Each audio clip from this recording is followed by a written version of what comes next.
When the heir to a massive aristocratic estate went missing in a shipwreck, his desperate mother completely refused to believe he was dead. She launched a global search, praying for a miracle. Years later, her prayers were seemingly answered when a rough, uneducated butcher from Australia showed up claiming to be the missing heir. There was just one massive problem. They looked absolutely nothing alike. Yet somehow, this impostor sparked the Victorian era's trial of the century. This is the story of the longest, most expensive, and most absurd identity fraud in British history. Welcome to Exhibit Absurd. Our story begins in the 1850s with Sir Roger Tichborne.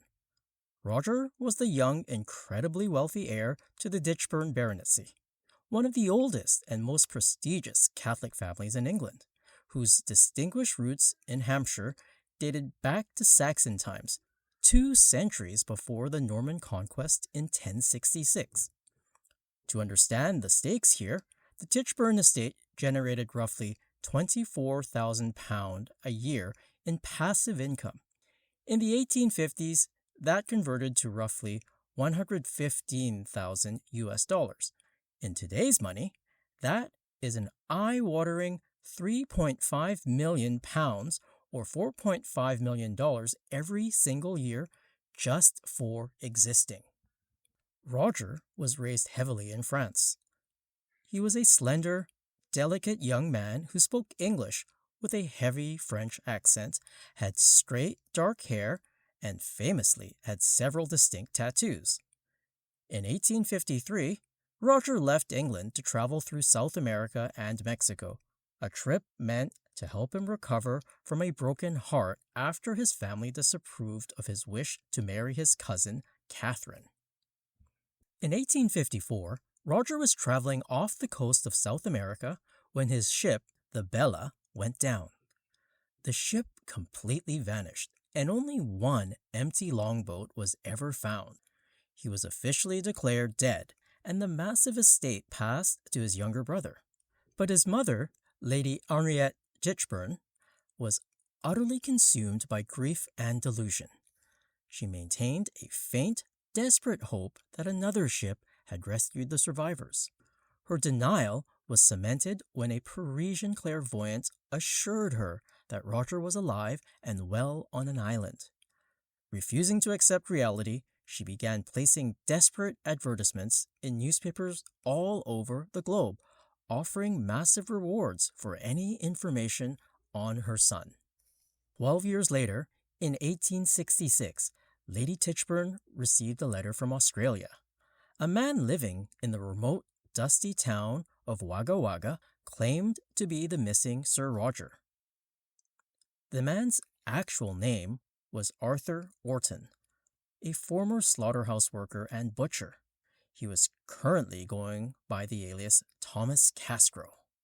The lie actually started to gain traction during a local bankruptcy hearing in Wagga Wagga.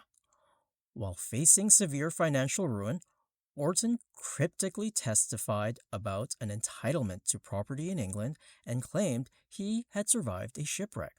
To sell the con, he even smoked a briar pipe carved with the initials RCT.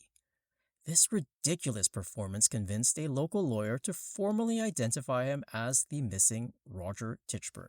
When the family finally got a look at him, they were absolutely stunned, for all the wrong reasons. Despite looking and acting nothing like the missing aristocrat, the butcher insisted he was the heir. The physical differences were genuinely hilarious. Roger was thin and weighed about 130 pounds. The butcher weighed over 300 pounds. Roger spoke fluent French and terrible English. The butcher couldn't speak a single word of French and spoke English with a rough, working-class accent. Roger had distinct tattoos. The butcher had none. By every conceivable metric of human biology and education, this was a completely different person. But Lady Tichborne's grief was so profound that she completely abandoned logic.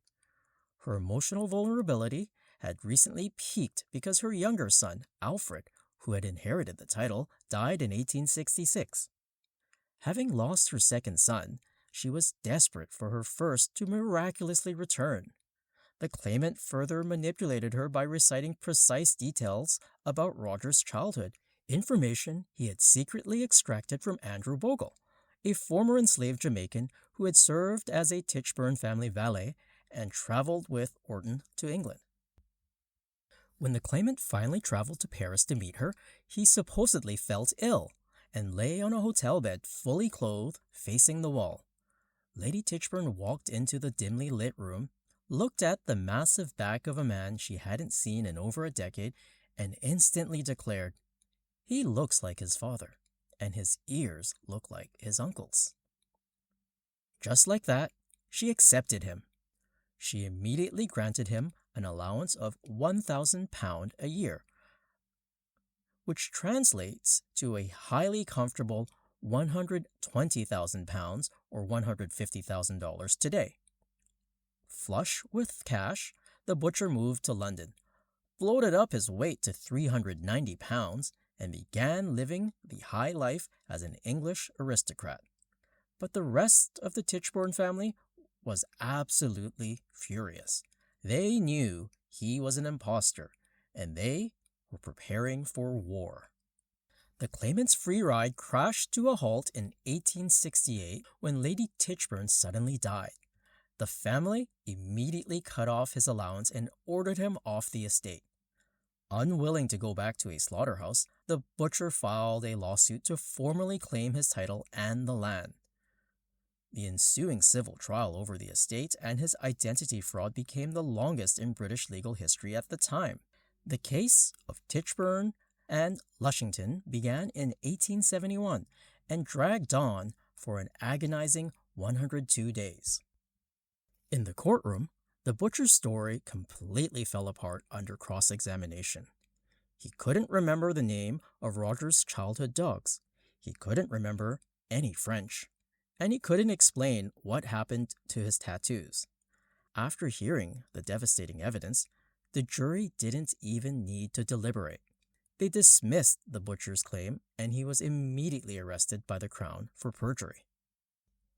But this is where the story pivots from a standard fraud case into an absolute societal madness.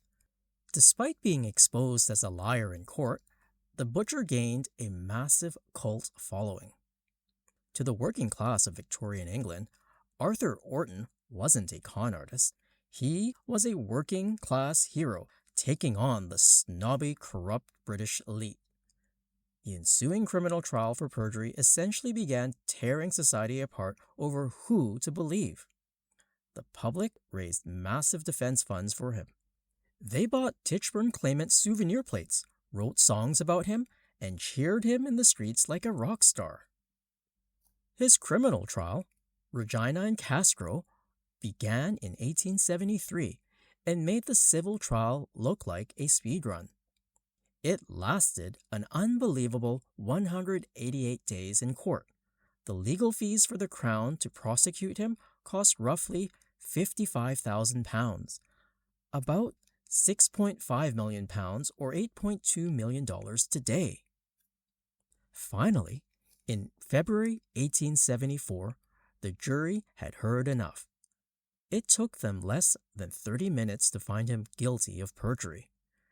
The judge sentenced the butcher from Wagga Wagga to 14 years of hard labor in a Victorian prison. When he was finally released 10 years later, his massive cult following had completely vanished.